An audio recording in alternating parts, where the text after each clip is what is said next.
औज़ुबिल्लाहिमिनश्शैतानिर्रजीम बिस्मिल्लाहिर्रहमानिर्रहीम। अस्सलाम वालेकुम डियर स्टूडेंट्स, कैसे हैं? अल्हम्दुलिल्लाह मैं खैरियत से हूँ।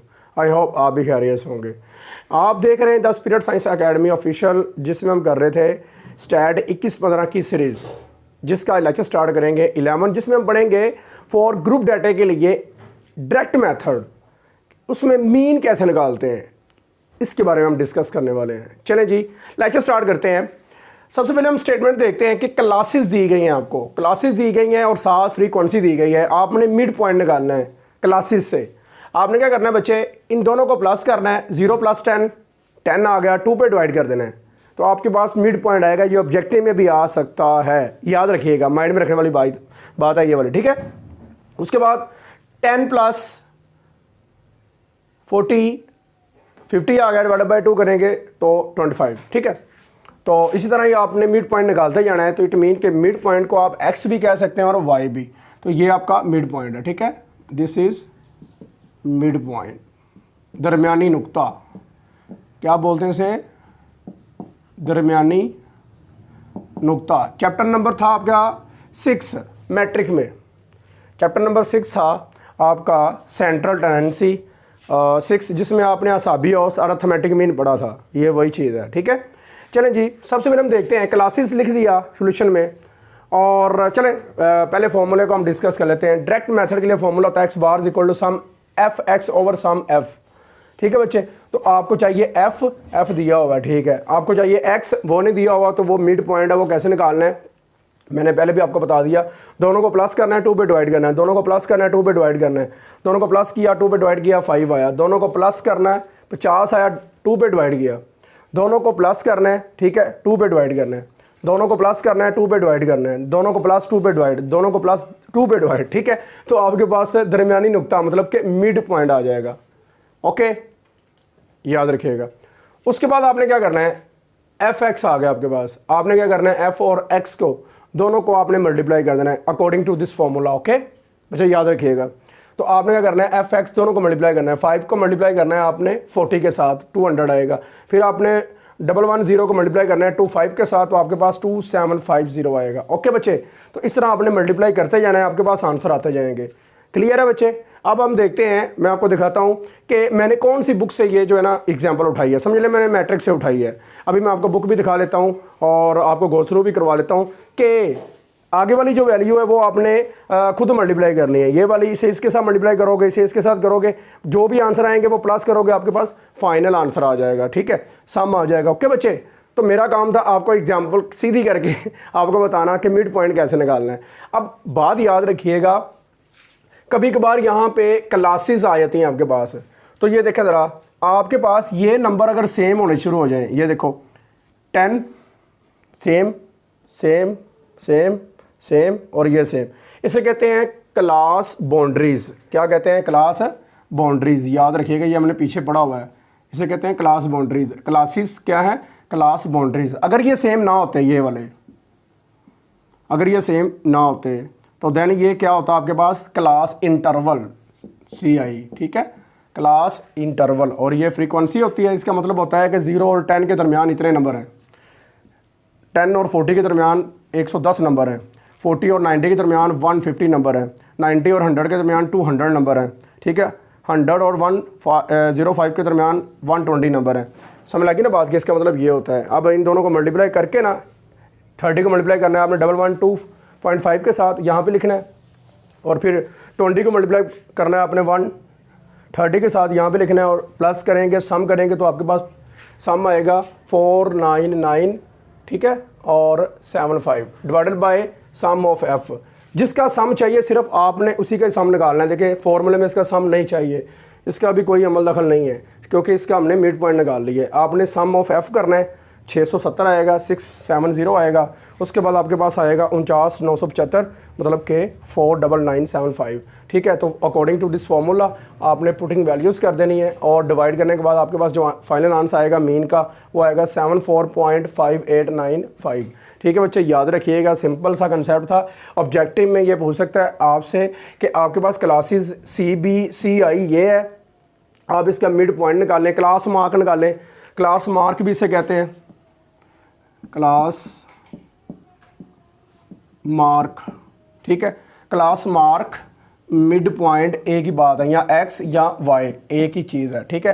तो ये सिंपल सा कंसेप्ट था, अच्छे से करिएगा।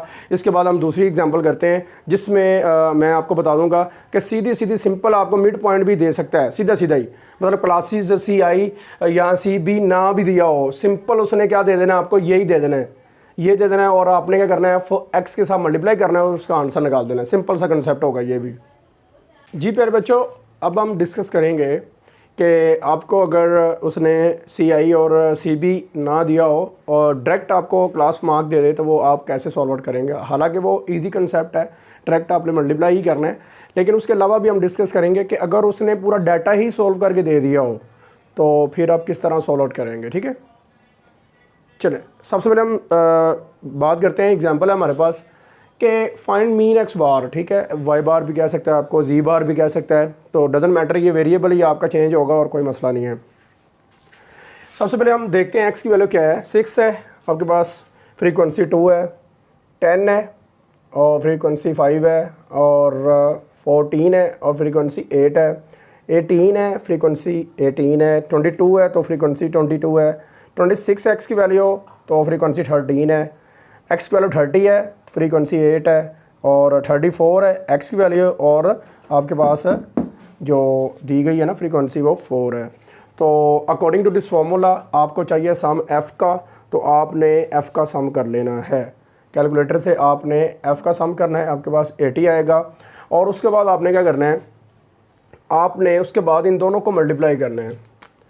इन दोनों को आप करेंगे मल्टीप्लाई तो आपके पास एफ एक्स आएगा according to this formula. Okay बच्चे, तो आप दोनों को मल्टीप्लाई करेंगे, इन दोनों को मल्टीप्लाई करते जाएं, इन दोनों को मल्टीप्लाई करें, दोनों को करें, मल्टीप्लाई करते जाएंगे तो आपके पास जो आंसर आएगा फाइनल कॉलम के अंदर वो आप लिखते जाएंगे।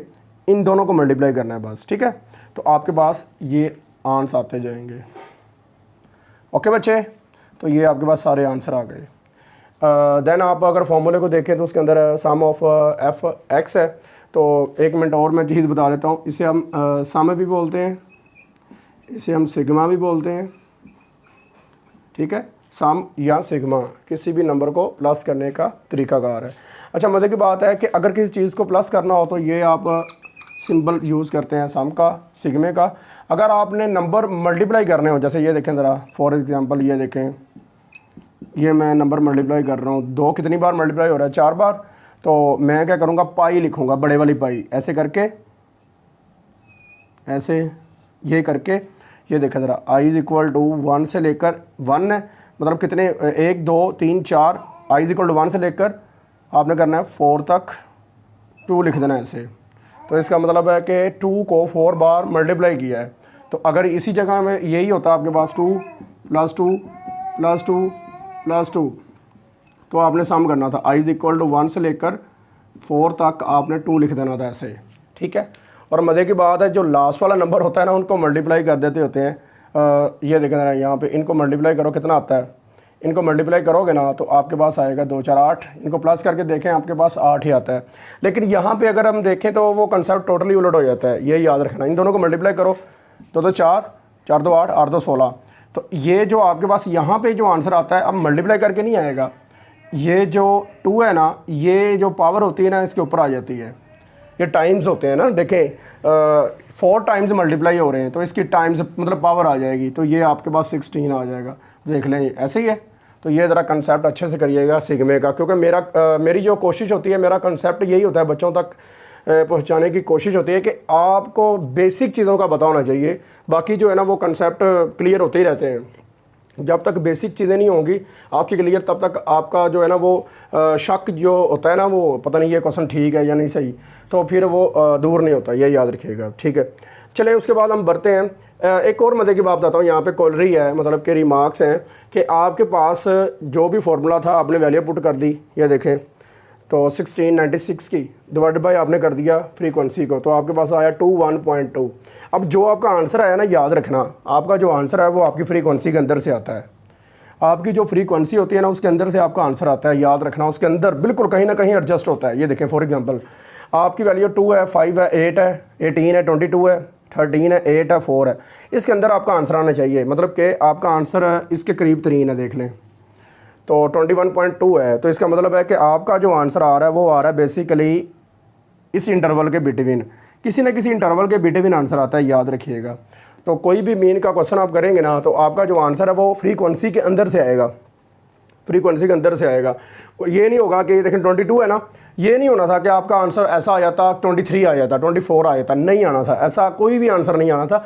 आपका आंसर इसके अंदर से आना है, कहीं ना किसी इंटरवल के अंदर से आएगा, ये याद रखिएगा। ये बड़ी मेहनत है, ये बड़े कंसेप्ट क्लियर किए गए हैं, बड़ी मेरी मेहनत है, बड़ी ज़्यादा बुक्स पढ़ी हैं, तो उसके अंदर से ये कंसेप्ट क्लियर किए गए। ये कोई ऐसे मुंह उठा के जो है ना वो आपको कंसेप्ट नहीं दिया जा रहा।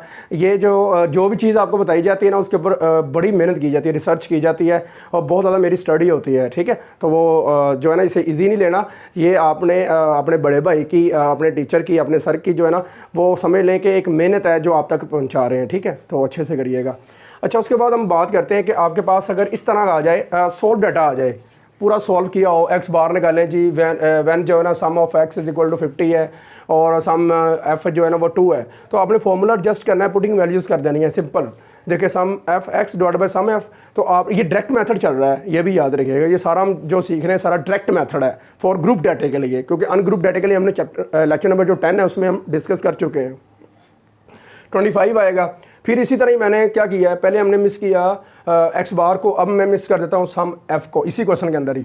तो देखें सेम फॉर्मूला लगा लेते हैं। तो एक्स बार का जो आंसर है वो 25 मैंने लगाया है, अपने पास से मैंने सेट किया ये, ठीक है। उसके बाद मैंने क्या किया है, सम एफ एक्स का आंसर जो है वो मैंने लिखा है 50, तो आपने कर देना 50, ये इधर डिवाइड हो रहा जाकर मल्टीप्लाई करवा देना है, ये 25 इधर जाकर डिवाइड हो जाएगा, तो आपके पास सम एफ का आंसर 2 आएगा। देखना सम एफ हमने 2 लिया हुआ था, ठीक है। उसके बाद मैंने देखा कि और कौन सी चीज़ मिस होनी चाहिए, सम एफ एक्स मैंने मिस किया है, ठीक है। सम एफ इज इक्वल टू 2 है, एक्स बार 25 है, तो आपने फॉर्मूले के अंदर वैल्यू पुटअप करनी है। पुटअप करने के बाद आपने क्या करना है, ये देखें ज़रा, फॉर्मूले में वैल्यू पुट की और उधर जाके ये क्या हो गया मल्टीप्लाई, तो आपके पास 50 आ जाएगा। ओके, दो में याद रखिएगा इंशाल्लाह। अब मिलेंगे हम लेक्चर नंबर 12 में, जिसमें मैं ये बताऊंगा आपको कि डायरेक्ट मेथड के अलावा जो इनडायरेक्ट मेथड होता है उसके आगे मजीद जो है ना 2 आपके पास मेथड होते हैं, एक होता है शॉर्टकट मेथड और एक होता है कोडिंग मेथड। आपको लेक्चर नंबर 10 में मैंने बड़े अच्छे से तफसीलन पढ़ाया था, ठीक है।